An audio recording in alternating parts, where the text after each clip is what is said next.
ઉમરગામના સરીગામથી ભીલાડ સુધી ઈદે મિલાદ ઉન નબીના પવિત્ર પર્વ નિમિત્તે ભવ્ય જુલુસનું આયોજન કરવામાં આવ્યું હતું। જુલુસમાં મોટી સંખ્યામાં લોકો જોડાતા સમગ્ર માર્ગ પર ઉત્સાહ અને ધાર્મિક આસ્થાનો માહોલ જોવા મળ્યો હતો।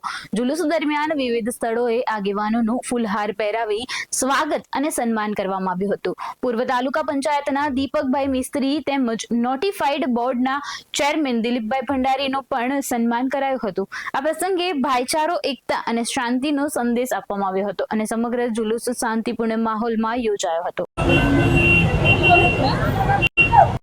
ઈદ મિલાદ પર્વ છે, મુસ્લિમ સમાજ દ્વારા કઈ રીતનો કાર્યક્રમ રાખવામાં આવે છે અને કેવો લોકોનો પ્રતિસાદ મળી રહ્યો છે।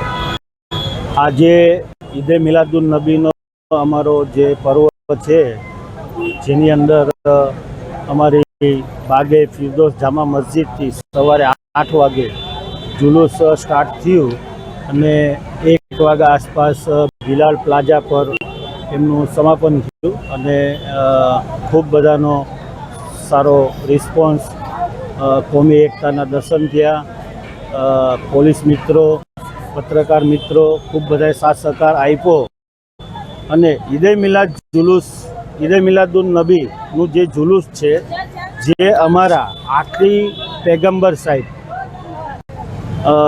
મોહમ્મદ સાહેબનો આજે જન્મ છે, તો એની ખુશાલીનું આ જુલુસ છે, જે હર વર્ષે પરંપરાગત રીતે નીકળે છે, જેની અંદર હિન્દુ, મુસ્લિમ દરેક સમાજના લોકો દરેક જગ્યા પર સ્ટોલ રાખે છે અને અમારું સ્વાગત કરે છે અને આવો નવો ભાઈચારો બનતો રહે। અને આજે ખુશીના આ દિવસ ઉપર અલ્લાહથી એવી દુઆ કરીએ છીએ કે દેશની અંદર અમન, ચમન અને એકતા કાયમ બની રહે।